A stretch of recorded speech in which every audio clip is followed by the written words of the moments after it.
चलिए, तो हम लोग बात कर रहे हैं ग्रुप 16 पी ब्लॉक। पहले 15 नंबर तक हम लोग पढ़ चुके हैं।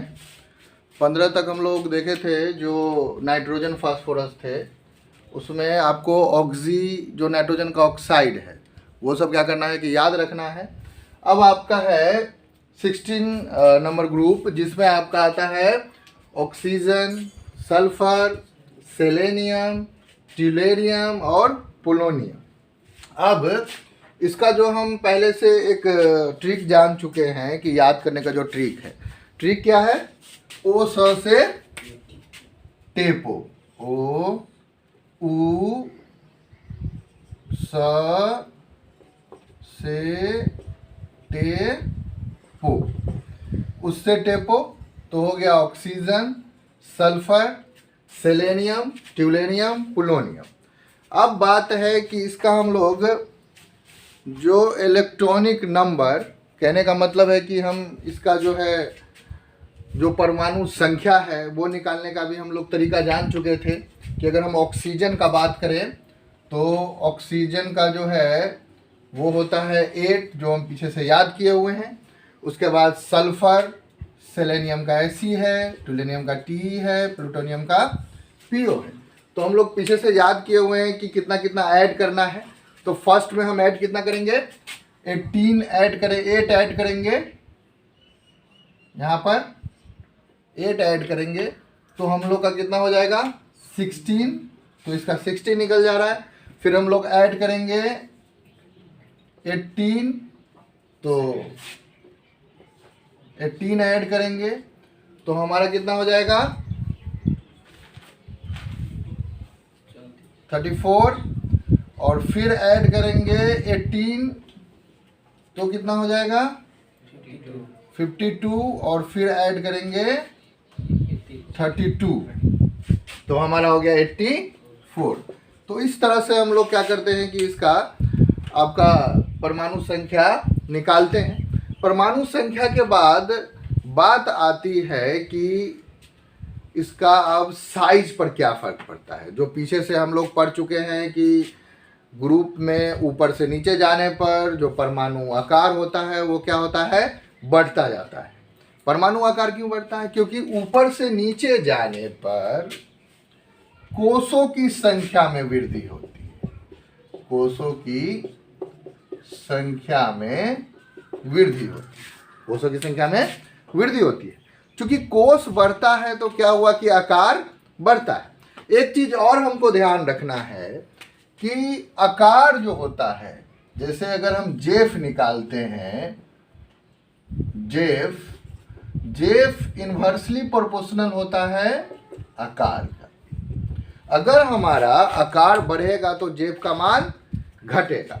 तो जेफ कहने का मतलब क्या है कि जो नाभिकीय आकर्षण बल है, जो न्यूक्लियर इफेक्टिव चार्ज है, वो आकार का क्या है कि विद्युत कर्मानुपाती है। मतलब ये अगर बढ़ेगा तो ये घटेगा।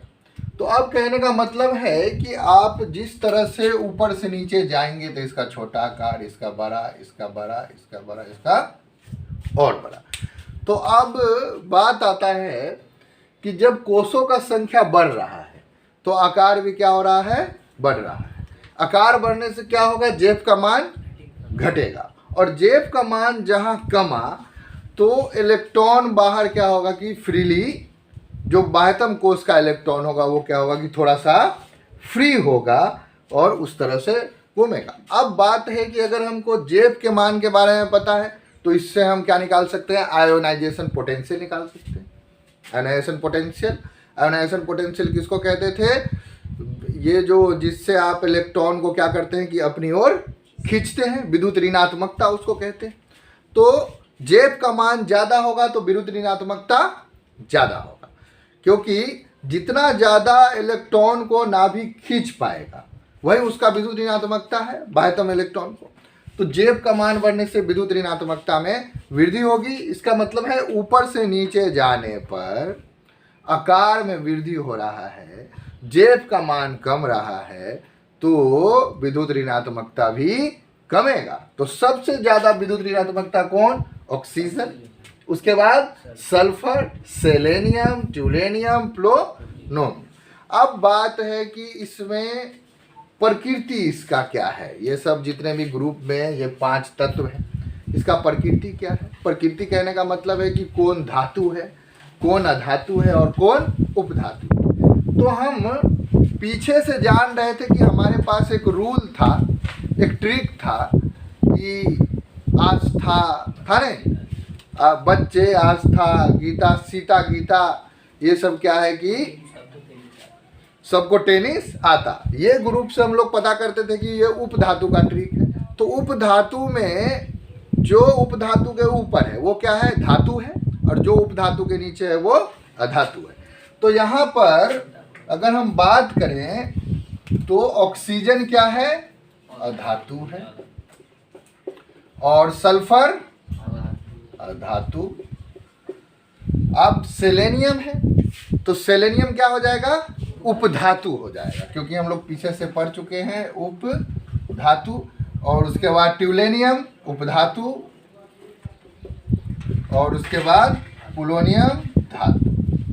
अच्छा, धातु कहने का ये है मतलब कि ये पूर्ण धातु नहीं है। कैसा धातु है, पूर्ण धातु है। पूर्ण धातु मतलब क्या हुआ, मतलब जैसे कोई आदमी अमीर है, पहले अमीर था, उसको बहुत जमीन था, कहने का मतलब है बहुत बीघा। अब उसको क्या है कि जमीन है लेकिन वो पैसा वाला नहीं है, तो वो धातु तो है, जमीन बेचेगा तो पैसा आएगा, लेकिन तत्काल वो गरीबी में जी रहा है। तो गरीबी में जीने का मतलब है कि वो धातु तो है लेकिन क्या है, पूर्ण धातु है, कम इलेक्ट्रॉन डोनेट कर सकता है। धातु कहने का मतलब जो इलेक्ट्रॉन बाहर निकाल सकता है। अब बात आता है कि एक पीछे हम लोग पढ़े थे जब हम लोग पीरियोडिक टेबल जान रहे थे, आवर्त सारणी, कि आवर्त सारणी में ग्रुप में ऊपर से नीचे जाने पर धात्विक गुण बढ़ता है। तो यहाँ भी तो वही हो रहा है, धातु अधातु है, धातु है, फिर उपधातु है। उपधातु कहने का मतलब है कि जिसमें धातु और अधातु का गुण दोनों होता है, धातु और अधातु का गुण दोनों होता है। फिर थोड़ा सा बढ़ा, फिर थोड़ा सा बढ़ा, तो ऊपर से नीचे जाने पर क्या होगा कि धात्विक गुण हमारा क्या होगा, वृद्धि होगा। तो इस तरह से हम लोग निकाल सकते हैं धातु अधातु। अब बात है कि इसका इलेक्ट्रॉनिक विन्यास, चूंकि हम लोग ऑक्सीजन का इलेक्ट्रॉनिक विन्यास निकाल सकते हैं, आता है हम लोग को निकालने, तो 8 है इसका, तो हम लोग निकाल सकते हैं 1s2 2s2 2p4, ठीक है, ये निकाल सकते हैं। अब केवल बाह्यतम कक्षा का हम लोग निकालते हैं, क्योंकि कोषों की संख्या में क्या हो रही है कि वृद्धि हो रही है, केवल कोष का संख्या बढ़ रहा है। तो कोष का संख्या बढ़ रहा है, तो यहाँ पर हम लोग कर सकते हैं 3s2 3p4, 4s2 4p4, 5s2 5p4, 6s2 6p4। तो हम लोग देख रहे हैं कि बाह्यतम कोष में लगातार n का वैल्यू बढ़ रहा है, n मतलब कोष संख्या ये जो है, और इसका वैल्यू बढ़ रहा है। तो इसको देखने से ये पता चल रहा है कि 16 नंबर ग्रुप का समान इलेक्ट्रॉनिक विन्यास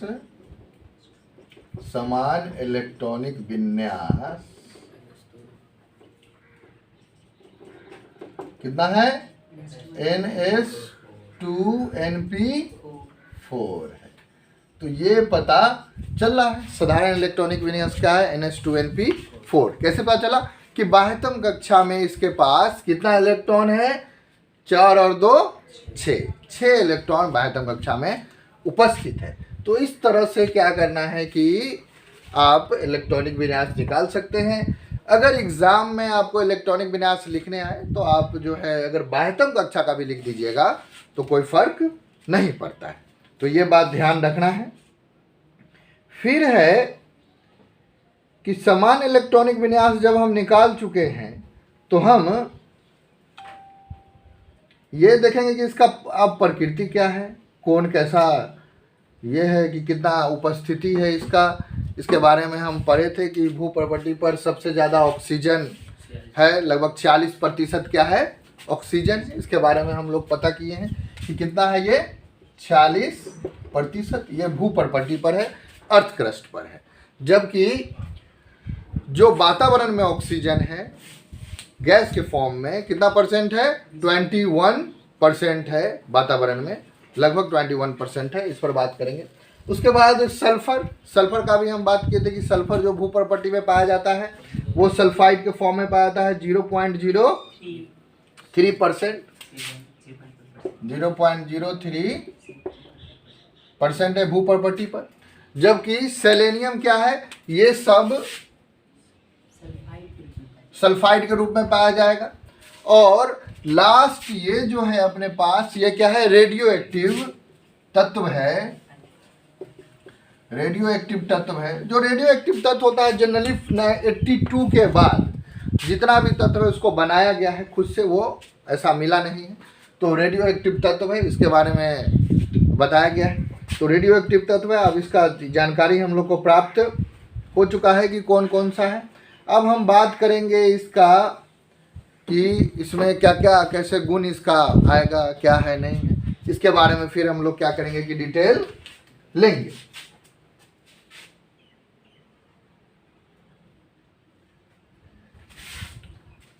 तो अब अभी तक हम लोग जान चुके हैं कि ग्रुप 16 में कौन कौन से तत्व आते हैं और उसका तरीका क्या है, उससे टिपो, जिससे हम लोग क्या कर सकते हैं कि उसके बारे में इलेक्ट्रॉनिक विन्यास क्या है, बाह्यतम कक्षा का जो समान इलेक्ट्रॉनिक विन्यास क्या है, तो ये सब के बारे में जानकारी है। और अब इसका जनरल गुण, सामान्य गुण के बारे में जानकारी लेते हैं। तो पहला है परमाणविक त्रिज्या, कहने का मतलब है एटॉमिक रेडियाई, इसको बोलते हैं एटॉमिक रेडियाई, एटॉमिक रेडियाई। अब एटॉमिक रेडियाई में क्या फर्क पड़ता है ऊपर से नीचे आने पर, जैसे हमारे पास है उ स से टे पो। तो एक बात हम जान रहे हैं कि ऊपर से नीचे जाने पर, ऊपर से नीचे जाने पर जो परमाणु का आकार है वो क्या होता है, बढ़ता है। क्यों बढ़ता है, क्योंकि कोषों की संख्या बढ़ रही है। कभी भी हम लोग ऐसा नहीं कहेंगे कि इलेक्ट्रॉन बढ़ रहा है, ऐसा कभी भी नहीं बोलेंगे कि इलेक्ट्रॉन बढ़ रहा है। क्यों, क्योंकि जब हम पीरियोडिक टेबल पढ़ रहे थे तो आवर्त सारणी में बायां से दायां जाने में इलेक्ट्रॉन में वृद्धि हो रही थी, लेकिन परमाणु त्रिज्या में वृद्धि, आकार तो नहीं बढ़ रहा था, क्योंकि जो इलेक्ट्रॉन है वो किस में जा रहा था, एक ही कोष में बार बार जा रहा था। तो यहाँ पर क्या है कि हम लोग जब भी बात करेंगे परमाणु आकार का तो सीधा सीधा क्या करेंगे कि कोषों की संख्या में वृद्धि हो रही है। अगर कोष का संख्या बढ़ेगा तो आकार बढ़ेगा, कोष का संख्या घटेगा तो आकार घटेगा। और कोष कहने का मतलब है जो हमारे पास कक्षा है, कक्षा कौन सा है, KLM, ये सब जो कक्षा है इसके बारे में बात है, इसको n से डिनोट करते हैं हम लोग, स्मॉल n से। तो अब अगर हम ऊपर से नीचे जाएंगे तो कोषों की संख्या में वृद्धि होगी, तो आकार क्या होगा, बड़ा होगा। इसका आकार ऐसा, इसका ऐसा, इसका ऐसा, इसका ऐसा, इसका और बड़ा। तो कहने का मतलब है कि ऊपर से नीचे जाने पर जब आकार बढ़ता है तो एटॉमिक रेडियाई, परमाणविक त्रिज्या में क्या होगा, त्रिज्या बढ़ेगा क्या। आप देख लीजिए यहाँ पर इसका त्रिज्या देखिए छोटा है, यही त्रिज्या होता है ना, केंद्र से जो बाह्यतम इलेक्ट्रॉन है वहां तक। तो लगातार क्या हो रहा है कि त्रिज्या में वृद्धि हो रही है। तो कहने का मतलब है हम लोग ऐसे लिख सकते हैं क्या, ऑक्सीजन छोटा नहीं, सल्फर, फिर सेलेनियम, फिर टेलेनियम, फिर प्लूटोनियम, ऐसे लिख सकते हैं क्या। तो ये मतलब क्या है कि इससे बड़ा वो, उससे बड़ा, ऑक्सीजन से बड़ा परमाणु त्रिज्या किसका, सल्फर का, सल्फर से बड़ा सेलेनियम का, सेलेनियम से बड़ा टेलेनियम का, और फिर पोलोनियम का। क्यों, क्योंकि कोषों की संख्या में लगातार वृद्धि हो रही है। अब बात है दूसरा आयनन ऊर्जा का। आयनन ऊर्जा किसे कहते हैं, आयनन ऊर्जा कहते हैं कि कोई भी तत्व से इलेक्ट्रॉन निकलने का कम से कम ऊर्जा जो लगेगा, the minimum amount of energy required to remove electron from an atom. अगर किसी भी तत्व से या परमाणु से इलेक्ट्रॉन निकालने में जो कम से कम ऊर्जा लगता है, इलेक्ट्रॉन निकालने में जो कम से कम ऊर्जा लगता है उसको क्या कह देते हैं? आयनन ऊर्जा। पीछे हम लोग पढ़ेंगे, तो आयनन ऊर्जा कहते हैं। अब आप देखिए फिर यहाँ पर वही बात आया, हम पहले पढ़े हैं वहाँ पर कि जो जेफ होता है ये इन्वर्सली प्रोपोर्शनल किसके है? आकार के। अगर आकार बढ़ेगा तो जेफ घटेगा। ये सिस्टम बार बार समझिए, अगर ये ज्यादा होगा तो ये क्या होगा? कम होगा। क्योंकि अगर कोष का संख्या बढ़ेगा, अगर आकार बढ़ेगा, तो जैसे बच्चा बड़ा हो रहा है तो मम्मी का क्या होता है कि पावर घट रहा है, तो जेब क्या है? मम्मी का पावर है। कि छोटा बच्चा जो है उसका क्या है कि वो कुछ भी काम करेगा तो मम्मी से पूछ के करेगा, बड़ा बच्चा मम्मी से पूछ के हर काम नहीं करता। तो यहाँ ये बात है। अब हम जब जान चुके हैं कि परमाणु त्रिज्या इस तरह बढ़ता है ऑक्सीजन से पोलोनियम की ओर, तो आयनन ऊर्जा कैसे है? अब आयनन ऊर्जा के लिए इलेक्ट्रॉन निकालना, बच्चा के हाथ से बिस्किट छीनना, उसको पटा के बिस्किट लेना, और बड़ा के हाथ से बिस्किट लेना आसान किस में होगा? कि बड़ा के हाथ से हम लोग ले सकते हैं, आसान होगा। उसको तो कुछ बोल देंगे कि चलो भाई बीमार है यार, 3 दिन से खाने खाए, दे दो बिस्किट, हो सकता है वो दे दे। लेकिन बच्चा को पूछो कि जो रोने लगेगा, तो कहने का मतलब है कि उसका जेब का मान क्या है? बच्चा का ज़्यादा। तो जेब का मान ज़्यादा है तो क्या होगा कि आपका आयनन ऊर्जा अधिक होगा। तो हम लोग ऐसे लिख सकते हैं क्या कि जेफ डायरेक्टली प्रोपोर्शनल टू आयनन ऊर्जा। कोई दिक्कत नहीं ना, ऐसा लिख सकते हैं हम लोग। अब जब जेफ का मान सबसे अधिक किसमें है? ऑक्सीजन में, तो आयनन ऊर्जा सबसे अधिक किसका? ऑक्सीजन का। बहुत ज्यादा ऊर्जा लगेगा। तो हम लोग अब ऐसे लिख सकते हैं कि ये सबसे ज्यादा, फिर ये, फिर ये, फिर ये और फिर ये। इस तरह से हम लोग आप कर सकते हैं कि आयनन ऊर्जा सबसे ज्यादा किसका हुआ? ऑक्सीजन का, फिर सल्फर का, फिर सेलेनियम का, फिर ट्यूलेनियम का, फिर पोलोनियम का। इस तरह से हम लोग आयनन ऊर्जा निकाल लिए। फिर है विद्युत ऋणात्मकता। विद्युत ऋणात्मकता के बारे में हम लोग पीछे पढ़े हैं, खींचने का, टीपने का शक्ति। तो विद्युत ऋणात्मकता किसके पास होगा? कौन खींचेगा? अगर कोई पैसा खींच रहा है, कौन खींचेगा? जिसके पास पैसा कमी होगा, इलेक्ट्रॉन का कमी होगा। विद्युत ऋणात्मक तत्व जो हम पीछे से पढ़े हैं, विद्युत ऋणात्मक तत्व सबसे ज्यादा 16-17 में ही रहता है। मतलब जिसको इलेक्ट्रॉन खींचने का पूरा पावर है, वो इलेक्ट्रॉन क्या करता है? अपनी ओर आकर्षित करता है। तो विद्युत ऋणात्मकता में के बारे में हम एक चीज जाने हैं, पहले जो देखे थे कि यहाँ पर क्या होता था, H और F में क्या बनता था? बंधन, बंधन बनता था। दोनों एक एक इलेक्ट्रॉन देके बंधन बनाया, सहसंयोजी बंधन। लेकिन देखा जाता था कि इलेक्ट्रॉन क्या है? बराबर बराबर बीच में होना चाहिए। जो साझेदारी होता है इलेक्ट्रॉन का, उसमें इलेक्ट्रॉन कहाँ होना चाहिए? बीच में होना चाहिए। लेकिन फ्लोरीन क्या करता है कि इलेक्ट्रॉन अपनी ओर खींच के रखता है, अपनी ओर खींच के रखता है। क्यों? क्योंकि इसके पास ज्यादा इलेक्ट्रॉन था आयतन कक्षा में और हाइड्रोजन के पास कम था। जब खींच के रखा तो इस पर कौन सा चार्ज है? स्लाइटली माइनस है, इस पर प्लस। यही क्या था? विद्युत ऋणात्मकता फ्लोरीन का था। तो विद्युत ऋणात्मकता अगर हम एक लाइन में डिफाइन करें तो इलेक्ट्रॉन खींचने की, आकर्षित करने की कैपेसिटी को क्या कहेंगे? विद्युत ऋणात्मकता कहते हैं। अब बात है कि इलेक्ट्रॉन कैसे खींच पाएंगे, तो जेब का बात है। अगर जिसका जेब का मान अधिक होगा उसका इलेक्ट्रॉन खींचने का मान अधिक होगा, विद्युत ऋणात्मकता अधिक होगा। जेब का मान ज्यादा होगा तो ज्यादा टानेगा ना, और जेब का मान कम होगा तो कम खींचेगा। तो अब हम बात अगर करें तो ऑक्सीजन का जेब का मान क्या है? अधिक है। तो सबसे ज्यादा इलेक्ट्रॉन खींचने का कैपेसिटी किसका रहेगा? ऑक्सीजन का। तो हम इसको ऐसे लिख सकते हैं, सल्फर, सेलेनियम, ट्यूलेनियम और फिर पोलोनियम। समझ रहे हैं? अब बात है इलेक्ट्रॉन लब्धि। ये सोचने की बात है, इलेक्ट्रॉन लब्धि। इलेक्ट्रॉन लब्धि कहने का मतलब है ये नया टर्म है इलेक्ट्रॉन लब्धि। इलेक्ट्रॉन लब्धि कहने का मतलब है कि इलेक्ट्रॉन आसानी से निकलना। यहाँ आयनन ऊर्जा जो है ना, इस दोनों में समानता ज़्यादा है लेकिन डिफरेंस कम है। यहाँ क्या था कि इलेक्ट्रॉन जो बाहर निकलने में जो कम से कम ऊर्जा लगता था, और यहाँ है कि जो आसानी से इलेक्ट्रॉन देगा, आसानी से इलेक्ट्रॉन देगा।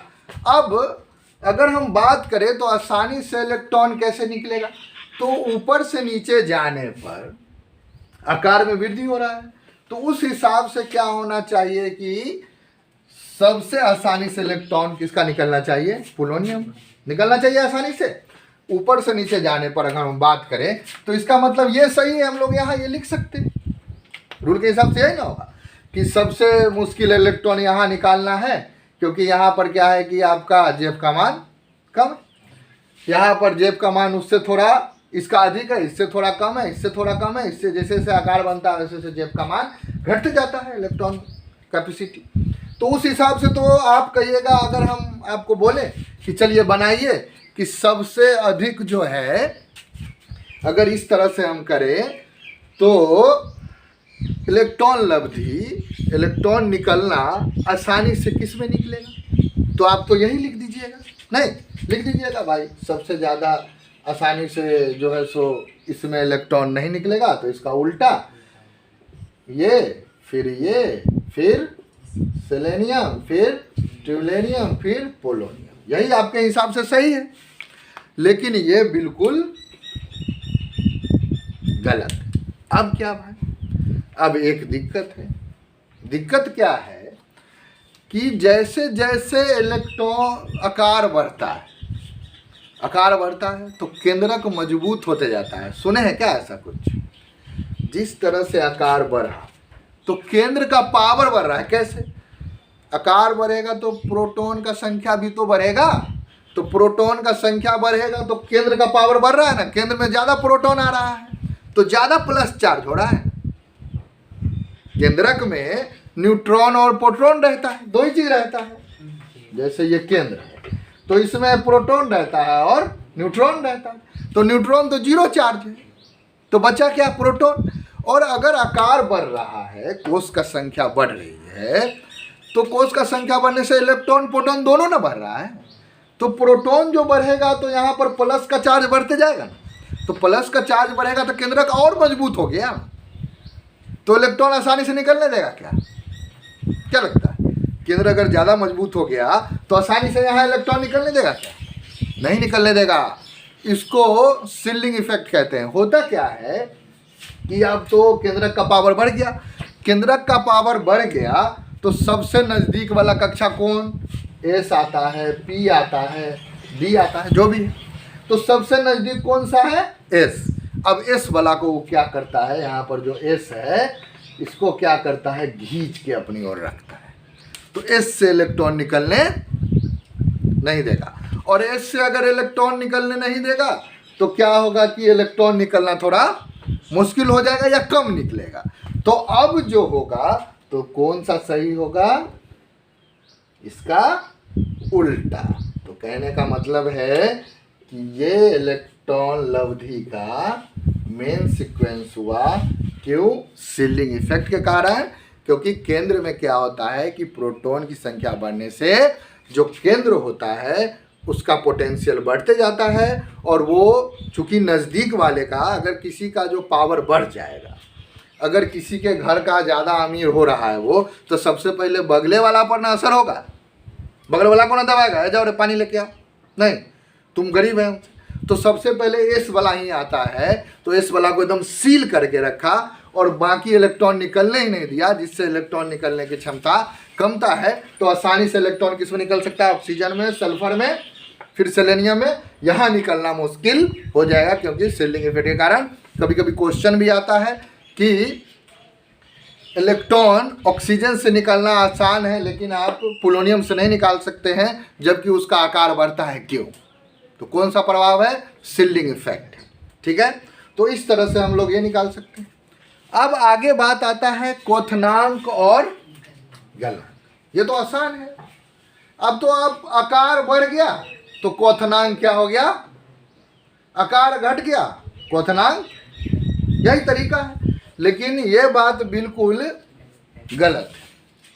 आकार अगर छोटा होगा तो क्वथनांक ज्यादा होगा। क्यों? क्योंकि जेफ का मान अधिक होगा तो ज्यादा ऊर्जा लगेगा ना तोड़ने में, तो हमको ज्यादा ऊर्जा लगेगा ना, उसको तोड़ना है ना पूरा तत्व को।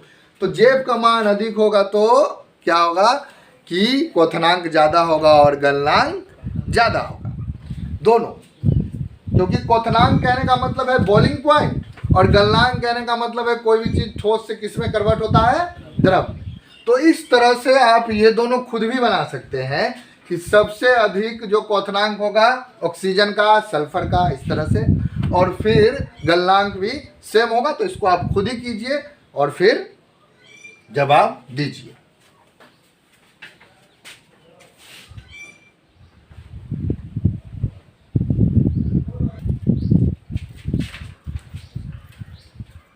चलिए फिर नेक्स्ट हम लोग ऑक्सीकरण अवस्था देखेंगे। ऑक्सीकरण अवस्था निकालने के लिए हम लोग जान रहे हैं कि बाह्यतम कक्षा में जो इलेक्ट्रॉन होता है वही ऑक्सीकरण अवस्था डिसाइड करता है। कहने का मतलब है कि बाह्यतम कक्षा में 4 और 2 6 इलेक्ट्रॉन, तो ज़्यादा से ज़्यादा ये कितना शो कर सकता है ऑक्सीकरण अवस्था, 6। तो ये जो बाह्यतम कोश जो है इसको क्या बोलते हैं हम लोग, संयोजकता इलेक्ट्रॉन बोलते हैं, नहीं, संयोजकता इलेक्ट्रॉन यही है। तो संयोजकता इलेक्ट्रॉन कितना है इसमें, 4 और 2 6, यही है ना पूरा संयोजकता इलेक्ट्रॉन। तो संयोजकता इलेक्ट्रॉन किसे कहते हैं,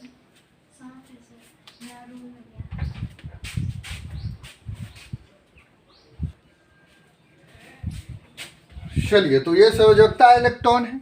तो हम लोग अधिक संयोजकता और निम्न संयोजकता कैसे निकालेंगे भाई, तो अधिक संयोजकता निकालेंगे the maximum number of valence electron. कहने का मतलब है जो संयोजकता से इलेक्ट्रॉन की संख्या होगी वही क्या होगा कि अधिकतम ऑक्सीकरण अवस्था होगा। तो दो चीज निकालेंगे, एक निकालेंगे अधिकतम ऑक्सीकरण संख्या, ठीक है। तो अधिकतम ऑक्सीकरण संख्या कितना हो गया इसका, जो n का वैल्यू है टोटल n, तो n कितना है +6, यही ना है, 6 इलेक्ट्रॉन +6, प्लस में ही है दोनों, 4 और 2 6। तो ये हम निकाल सकते हैं जो बाह्यतम कक्षा में जो इलेक्ट्रॉन है वो।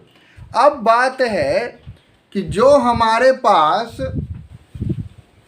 न्यूनतम निकालने के लिए अधिकतम हम लोग क्या निकाल सकते हैं कि बाह्यतम कक्षा में जो इलेक्ट्रॉन, यहाँ लिख सकते हैं संयोजकता इलेक्ट्रॉन। तो संयोजकता इलेक्ट्रॉन कितना है 6 है, तो +6 क्या हुआ इसका अधिकतम, अधिकतम क्या है आपका ऑक्सीकरण अवस्था है। तो अधिकतम ऑक्सीकरण अवस्था है।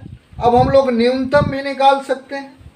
तो न्यूनतम निकालने के लिए क्या करना होगा, हम लोग का पीछे हम बताए हुए हैं आपका n-8 करके एक फॉर्मूला था न्यूनतम निकालने के लिए। न्यूनतम, अगर न्यूनतम निकालेंगे तो n-8 है।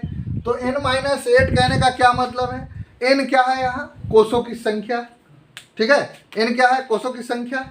तो कोष का संख्या कितना है यहाँ, n का वैल्यू कितना है, तो n का वैल्यू जो हमारे पास है वो कितना है, n बताइए कितना है यहाँ पर, n का मान अभी हम लोग निकाले हैं 6। तो 6 जब यहाँ लिखेंगे और टोटल कितना है यहाँ पर 8 है, तो कितना आया हमारे पास, तो 2 आया, एक तो न्यूनतम एक अधिकतम। तो ऑक्सीकरण अवस्था जो इसका है 16 नंबर ग्रुप का, वो कहाँ से कहाँ वेरी करेगा, अधिकतम प्लस से जाएगा जबकि न्यूनतम -2 जाएगा। तो कहने का मतलब क्या क्या हो सकता है, अब देखिए यहाँ पर -2, फिर -1 हो सकता है, 0, फिर 1, 2, 3, 4, 5, 6। ये समझने के लिए अब एक चीज समझिए, अगर हम इस इलेक्ट्रॉनिक विन्यास को देखेंगे, तो आउटर सेल में बाह्यतम कक्षा में कितना इलेक्ट्रॉन है? 4 और 2 6। तो इसको कितने की आवश्यकता है अष्टक पूरा होने के लिए? 2। तो 2 की आवश्यकता है, तो 2 लेगा तो किस में लेगा? माइनस में ही तो लेगा, तो -2। इसी तरह एक भी ले सकता है -1। जो पर ऑक्साइड होता है उसमें कितना होता है? -1 होता है। पर ऑक्साइड कहने का मतलब है कि अगर ऑक्सीजन डायरेक्ट ऑक्सीजन से जुड़ा हुआ है, ऑक्सीजन जो है डायरेक्ट अगर ऑक्सीजन से जुड़ा हुआ है, तो इस केस में ऑक्सीजन का ऑक्सीकरण अवस्था कितना होता है? +1 होता है। आगे बताएंगे, +1 होता है। तो ये जनरली क्या होगा कि अधातु में होगा नहीं लेने वाला। अब 0 हो सकता है, किसी का 0 भी हो सकता है, फिर 1 2 3 4 5 6 इस तरह से बढ़ते रहेगा। अगर एक इलेक्ट्रॉन देगा तो +1 है, 2 +2 3 +4, फिर 4 प्लस, फिर 5, फिर 6, इस तरह से जो इलेक्ट्रॉन देगा उस तरह से आगे आपका क्या होगा कि ऑक्सीजन का ऑक्सीजन अवस्था पूछेगा तो हाँ, वहाँ क्या होता है कि जो आपका यौगिक है, यौगिक के हिसाब से ऑक्सीकरण अवस्था अलग अलग होता है। जो हम लोग पीछे देखे थे फास्फोरस का हम लोग निकालते थे, तो कहीं पे फास्फोरस का 3 रहता था +3, कहीं पे +5 भी तो रहता था। तो वो तो यौगिक के हिसाब से निकालना है। लेकिन अगर -2 जनरली ऑक्सीजन का रहता है, लेकिन -1 किस में रहता है? जब पेरोक्साइड में जुड़ता है। कैसे? अगर हम इसका बात करें तो यहाँ पर हाइड्रोजन रहता है, यहाँ पर हाइड्रोजन रहता है। जब हम इसका ऑक्सीकरण अवस्था निकालेंगे तो यहाँ -1 निकलेगा। मतलब सही सब यौगिक के रूप में। हाँ, यौगिक के रूप में ही ऑक्सीकरण अवस्था हम लोग निकालते हैं। तो इस तरह से हम लोग क्या है कि ऑक्सीकरण अवस्था इसका निकाल सकते हैं। तो कहाँ से कहाँ वेरी करेगा? -2 से लेकर कहाँ तक? +6 तक इसका ऑक्सीकरण अवस्था क्या होगा कि वेरी करेगा और मूव करेगा। अब बात है कि जो पर ऑक्साइड है, पर ऑक्साइड कहने का मतलब है कि अगर पर ऑक्साइड में क्या होगा कि -1 होगा, लेकिन ऑक्सीजन का समान अवस्था में कितना होता है? -2 होता है सामान्य में। जबकि पर ऑक्साइड रहेगा तो क्या होगा? पर ऑक्साइड जब इसका बनेगा तो -1 होता है। किस फॉर्म में? इस फॉर्म में जो आपका H2O2 है, तो इसमें इसका ऑक्सीकरण संख्या कितना होता है? -1 होता है। तो -1 होता है। जबकि आप जिस तरह से ऊपर से नीचे भरेगा, धात्विक गुण क्या होता है? बढ़ते जाता है। तो इलेक्ट्रॉन देने की कैपेसिटी हो जाएगी, 1 इलेक्ट्रॉन देगा तो +1, 2 देगा तो +2, 3 देगा तो +3। इस तरह से क्या होगा कि ऑक्सीकरण संख्या बढ़ता जाएगा। इससे एक बात और देखना है कि अगर हम इसका बनाएं ऑर्बिटल फॉर्म में, तो ऑर्बिटल जब बनाएं तो यहाँ पर बाह्यतम कक्षा का जब हम बनाते हैं तो 2s 2p और यहाँ 3s 3p 3d दे देते हैं ऑक्सीजन छोड़ के। ठीक है, इसको मान लेते हैं 3s 3p और 3d। तो अगर हम इसमें डालें, अगर हम सल्फर का बात करें तो सल्फर का जब बात करेंगे तो ये तो भरा रहेगा क्योंकि आउटर सेल में कितना है? 4 इलेक्ट्रॉन है। तो आउटर सेल में 4 इलेक्ट्रॉन। तो अब बात है कि जो हम पीछे संकरण पड़े हुए हैं, तो उत्तेजित होकर इलेक्ट्रॉन जाता है ना बाहर, तो इसमें से एक इलेक्ट्रॉन किस में चला जाएगा? डी में जाएगा। अगर इसको उत्तेजित होगा, ये तो समान अवस्था में, अगर इसको उत्तेजित करेंगे, जो पीछे संकरण में पड़े थे कि इलेक्ट्रॉन कूद के चला जाता दूसरा कक्षा में, तो ये वाला इलेक्ट्रॉन अगर यहाँ आएगा तो अब ऑक्सीकरण संख्या कितना हो गया हमारे पास? 1 2 3 4। ठीक है, 4 हो गया। अगर ये वाला इलेक्ट्रॉन भी यहाँ आएगा तो ऑक्सीकरण संख्या कितना? 5 हो जाएगा। अगर हम देखते हैं इसका उत्तेजित अवस्था बना के, तो देखिए 1 और यहाँ पर अब बच गया कितना? ये, और यहाँ पे अब 1 2 3 4 5 3d है, तो यहाँ पे एक इलेक्ट्रॉन ये वाला उड़ के आया है। तो अब ऑक्सीकरण अवस्था कितना हो गया? अब कितना इलेक्ट्रॉन का जरूरत है हमको? 1 2 3 4, तो +4 हो गया। अगर ये वाला भी यहाँ आएगा तो कितना हो जाएगा, +5 हो जाएगा। तो इस तरह से हम लोग ऑक्सीकरण अवस्था करते हैं। लेकिन आपको एक बात समझना है कि +4 से ज़्यादा इसका ऑक्सीकरण अवस्था नहीं हो सकता है। आखिर क्यों?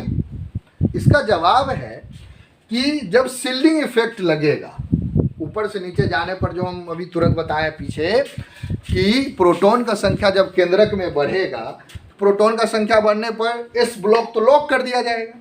तो एक्स ब्लॉक का इलेक्ट्रॉन तो भागा नहीं, उत्तेजित नहीं हुआ, संकरण में भाग नहीं लिया। तो कौन सा भाग लिया, पी केवल। तो यहाँ 4 ही तो हो पाएगा ऑक्सीकरण अवस्था, एस तो जाएगा नहीं जो 5 हो पाएगा।